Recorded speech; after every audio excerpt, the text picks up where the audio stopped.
Arranca el segundo bloque de IP Global y sin más demora, sin más preámbulo, vamos a ver el segundo informe de este programa especial.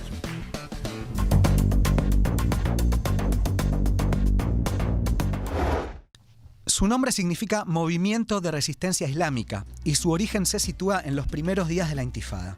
El levantamiento popular ocurrió el 9 de diciembre de 1987, tras el asesinato de 4 trabajadores palestinos del campo de refugiados de Jabalia, que fueron embestidos por un camión militar israelí. Hamás es el grupo islámico más importante en Palestina y en 2006 adquirió todavía más trascendencia cuando tras las elecciones de ese año se quedó con el gobierno de la Franja de Gaza, al mismo tiempo que comenzaban los combates contra Fatah, el partido que gobierna Cisjordania y que es secularista, o sea, no religioso. Hamás tiene un ala política y también brigadas armadas. Para Estados Unidos, Japón, Canadá y la Unión Europea, Hamás es una organización terrorista. La ONU, Rusia y Brasil no lo consideran así. En cuanto a los propios palestinos, vale destacar que no todos se sienten representados por su posición política, así como tampoco por los métodos empleados de su brazo armado. Cuando Hamás llegó al poder, se negó a aceptar todos los acuerdos anteriores firmados con Israel, así como a reconocer la legitimidad de ese Estado y a renunciar a la violencia. Su acta fundacional define a la Palestina histórica como una tierra islámica y descarta un acuerdo de paz con el enemigo. Pese a eso, en determinados momentos han ofrecido treguas, todas supeditadas a que Israel abandone los territorios que ellos consideran usurpados y se les permita regresar y recuperar sus hogares a los palestinos que huyeron de la región desde 1948 en adelante. Israel no contempla ese petitorio y lo percibe como una amenaza a su constitución como Estado. Esa no es la única frontera entre ambas posiciones. También existe la de los asentamientos.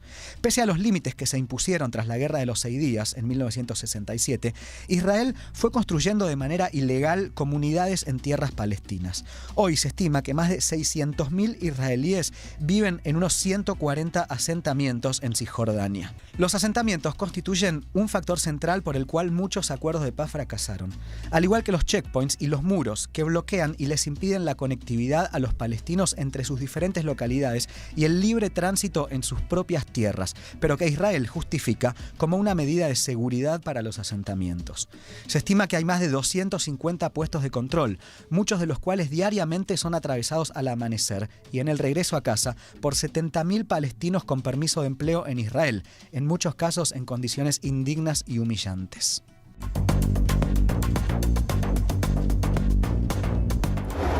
Yo sé que hay mucha gente que está esperando esta conversación.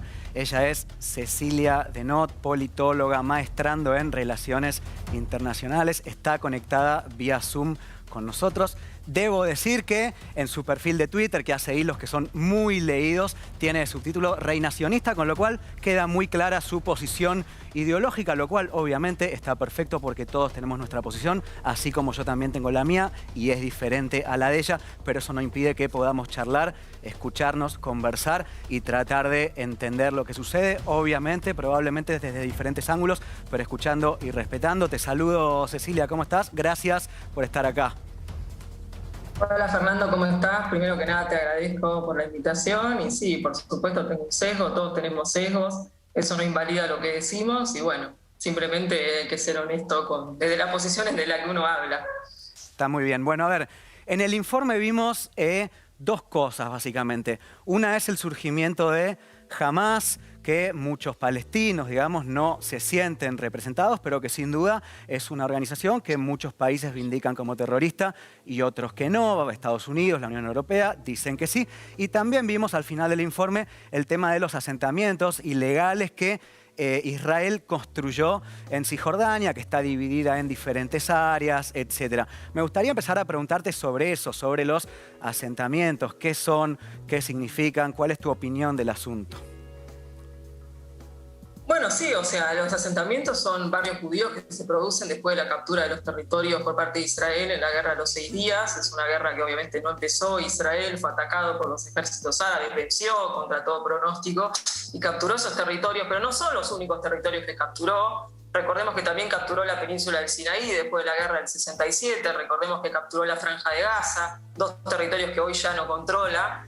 Y en 2 territorios en los que también había asentamientos judíos. Recordemos que Israel había establecido barrios judíos en el Sinaí y en la Franja de Gaza. A mí lo que me interesa destacar de eso, sí, es verdad que hay asentamientos en Cisjordania, es verdad que muchos de ellos, en muchos casos hay muchos extremistas en esos asentamientos, que muchos de ellos impedirían en la práctica una continuidad territorial de un Estado palestino. Eso es cierto, pero al mismo tiempo hay que decir un par de cosas. Primero, que había asentamientos judíos en la Franja de Gaza y en el Sinaí y no están más, porque Israel ha demostrado a lo largo de la historia que está dispuesto a desmantelar esos asentamientos para devolver esas tierras a cambio de paz. Lo hizo con Egipto y lo hizo unilateralmente en la Franja de Gaza porque nunca pudo llegar a un acuerdo con los palestinos. Recordemos que los palestinos, desde el minuto uno, no los palestinos sino el liderazgo palestino, han recurrido a la intransigencia, al no reconocimiento del derecho de Israel a existir, por lo cual Israel de la Franja de Gaza se tuvo que retirar de manera unilateral porque nunca tuvo un interlocutor que lo acepte en un plan de paz genuino. Se ha retirado, ha desmantelado todos los asentamientos en un gesto, si se quiere, de demostración que está dispuesto a retirarse de los territorios en disputa o ocupados o como le queramos llamar.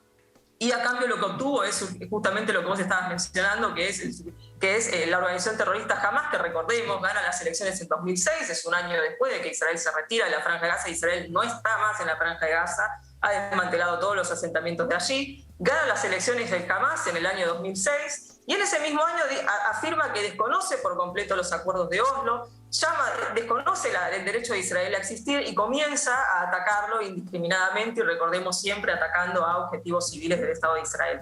En cuanto a Cisjordania, sí, es verdad, como te digo, existen esos asentamientos. Yo creo que no son pueden ser hoy una cuestión complicada a la hora de resolver el conflicto, sí. ¿Son la causa del conflicto? Para nada, porque recordemos que antes del 67 Israel no estaba en Cisjordania y no había ningún asentamiento, y sin embargo el otro lado tampoco lo aceptaba.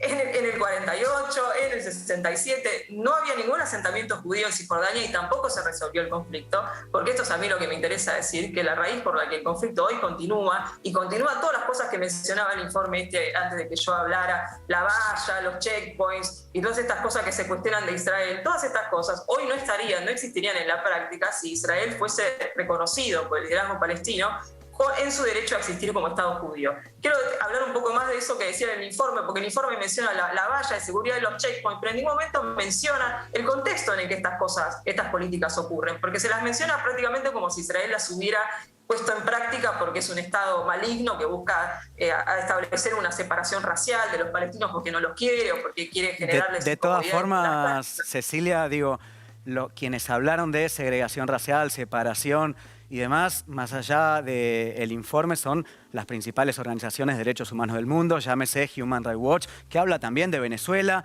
habla de Irán, habla de Chile, habla de muchos países más allá de la ideología política, y también B'Tselem, que es la principal organización de derechos humanos de Israel, y dicen la palabra maldita en algún punto, dicen apartheid.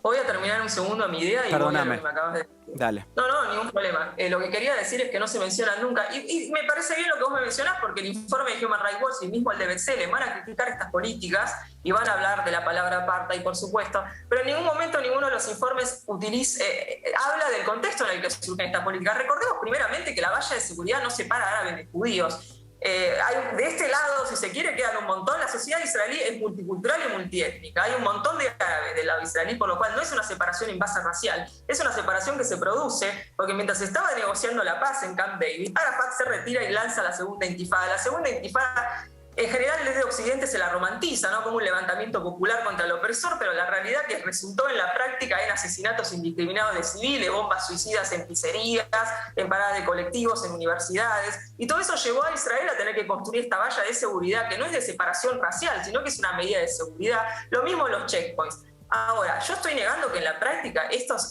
políticas no generan una situación discriminatoria. No lo voy a negar, porque es una realidad. Obviamente que generan incomodidades para los palestinos, obviamente que hasta pueden resultar humillantes para ellos. En ningún momento lo niego. Ahora, ¿qué es lo que quiero decir? decir que se ponen en práctica porque se busca una separación racial o porque Israel es un Estado malo, sin mencionar en ningún momento el terrorismo palestino, sin mencionar en ningún momento los asesinatos indiscriminados a los israelíes, porque los israelíes en el imaginario social tienen muy presente los colectivos explotando, las pizzerías explotando. Entonces, dejar esto de lado me parece bastante deshonesto. Yendo ahora a los informes de derechos humanos, primero lo que quiero decir es que ya habla bastante bien de Israel que haya organizaciones como B'Tselem desde su territorio denunciando al Estado con total libertad, incluso haciendo accountability de los excesos o los crímenes que pueda llegar a cometer el ejército israelí. Eso no pasa en otros países. En Irán, por ejemplo, no pasa. No hay ONGs que puedan criticar libremente al gobierno. Pero más allá de eso, el informe de Human Rights Watch fue generado por más de 40 organizaciones que trabajaron en el campo, hicieron trabajo de campo dentro de Israel y denunciaron esta serie de políticas. Ahora, yendo al informe en sí, el informe no logra probar que Israel encaje dentro de la definición del crimen de apartheid establecida en el Estatuto de Roma. Incluso ellos mismos reconocieron que tuvieron que forzar una definición diferente de apartheid para que logre encajar con Israel. Pero además, o sea, lo que hace básicamente el informe es criticar estas políticas, como vos mencionás, criticar la valla, criticar los checkpoints, sin mencionar en ningún momento el contexto en el que esas políticas surgen, afirmando que surgen porque Israel tiene ganas de una separación racial, que es completamente deshonesto decir eso. Y en ningún momento logra probar por qué utiliza la palabra apartheid, porque ellos mismos reconocen que no encajan. Entonces, básicamente lo que termina el informe es diciendo, bueno, están esta serie de políticas que son feas, y bueno, no me gustan, y entonces digo que es una apartheid, pero no logran probar la definición legal. Dicho esto, ¿significa que está mal que estas organizaciones de derechos humanos critiquen estas políticas del Estado de Israel? Para nada, está perfecto criticarlas, me parece que está muy bien que vos también las critiques.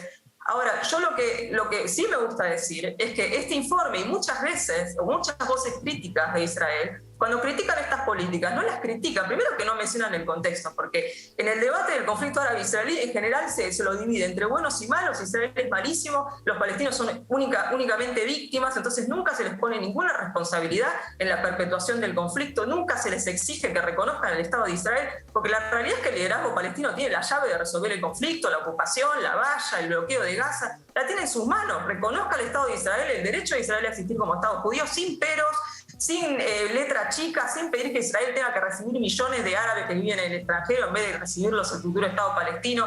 Cuando reconozcan el derecho de Israel a existir, se termina el conflicto. Pero además de eso, lo que digo es, muchas de estas críticas se hacen a Israel no con la intención de que Israel mejore, no con la intención de que sea un país mejor. Israel es un país con muchísimas cosas buenas, es multicultural, es multiétnico, es democrático, pero también es un país que tiene problemas. También es un país donde hay racismo, donde hay corrupción, donde hay exceso de las fuerzas militares. Pero muchas veces que se lo critica, no se lo critica con la intención de que Israel se convierta en una mejor versión. Se lo critica porque ni siquiera se reconoce que sea legítimo. Se le dice que es un país inherentemente racista, que toma todas estas medidas porque odia a los árabes, cuando el 20% de la población israelí es árabe y tiene plenos derechos igual que los ciudadanos judíos. El problema, entonces, Cecilia... Y perdón, nos quedan solamente 2-3 minutos. Yo dije que me iba a tratar de tornar invisible y creo que en esta entrevista lo hice un poco, te estoy escuchando. El problema es que es muy difícil sostener eso, lo que vos en algún punto llamás de incomodidades, cosas feas, problemas a resolver y demás. Cuando uno, por ejemplo, después lee la ley, el derecho penal, por ejemplo, que aplica a Israel en Cisjordania, que dice cosas básicamente como que la policía está autorizada a entrar a la casa de cualquier palestino sin ningún tipo de orden judicial, en cambio a la casa de los colonos que viven en los asentamientos, que recordemos, no están autorizados por la ONU, sí pueden entrar. Cuando ves que hay rutas diferentes, digo, yo entiendo perfectamente tu punto. Ahora, me parece que si hay que hablar de algo en particular, es eso, e incluso, entendió el contexto, que si hablamos de contexto, incluso lo podemos ver todos de manera diferente, porque entonces alguien me dirá, bueno, pero todo empezó en 1948, y otra persona dirá, no, pero nos retrotraemos a las escrituras. Y ahí el debate es amplio, pero lo que uno ve en el día a día, a ver, es un grupo, una resistencia armada que sí comete actos terroristas y al mismo tiempo una discriminación, digamos, total y absoluta de gente que en muchos casos no tiene absolutamente nada que ver con ese grupo. Nos quedan 3 minutos. Te pido, por favor, 2 minutos para que la cierres vos. Te dejo que la cierres y vamos al corte. Dale, voy a tratar de marcar 3 cosas las que me dijiste lo más rápido que pueda. Primero, cuando hablabas del 48 de las escrituras. Me parece que eso hay que marcarlo porque si no es como decir, el conflicto empezó en 48 porque Israel, creación colonial y todas esas payasadas que se suelen decir. o si no las escrituras. No, los que pensamos que tiene que existir Israel, no lo pensamos porque lo dice la Torá, lo pensamos porque hay una conexión histórica del pueblo judío con esas tierras que muchas veces se niegan, que en toda la producción cultural, en los rezos de los judíos en diáspora durante cientos de años, siempre ha estado el deseo de volver a la tierra de Sion y de Jerusalén, siempre ha estado presente. Entonces, negar eso y decir como que los judíos son invasores que llegaron en el 48 porque son europeos y lo inventaron en ese año, es una deshonestidad. Esto no significa negar que los palestinos tengan derecho a un Estado. Yo estoy plenamente a favor de que los palestinos tengan un Estado y que sean libres y que todas estas políticas se terminen. Pero al mismo tiempo, vos me estás hablando de la discriminación. Sí, es verdad, yo no voy a negar en ningún momento que la discriminación existe. Pero volvemos a lo mismo. Queremos que se termine la discriminación, que el liderazgo palestino acepte el derecho de Israel a existir como Estado judío, en lugar de estar promoviendo perspectivas como la de Hamás y llamarle resistencia, como acabás de hacer vos, al terrorismo indiscriminado contra civiles, que al mismo tiempo expone a su propia población, porque muchos de los civiles muertos que ha habido en la Franja de Gaza en este momento han sido por cohetes mismos del Hamás que han caído adentro.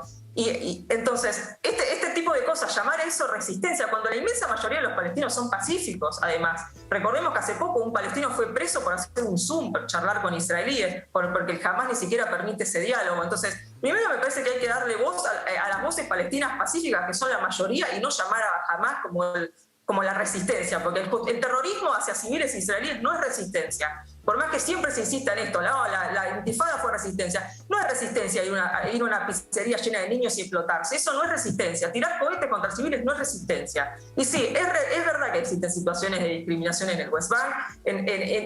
No lo voy a negar, o sea, sería totalmente deshonesto que lo haga. Pero si queremos que se termine, tenemos que hacer que el liderazgo palestino acepte el derecho de Israel a existir. O sea, ¿por qué Israel continúa en el West Bank? Porque no ha aceptado, Israel no se va a suicidar, no se va a retirar hasta que no haya un plan de paz genuino que le garantice su seguridad. Cecilia, te agradezco mucho, nos repasamos de tiempo, es para charlar un rato largo. De nuevo, te agradezco la predisposición y creo que fue una charla interesante. No, por favor, te agradezco a vos, de verdad, me pareció que habla muy bien de vos que me hayas invitado, así que te agradezco de verdad, Fernando, un gusto. No, por favor, gracias a vos. Vamos al corte y ya volvemos con más.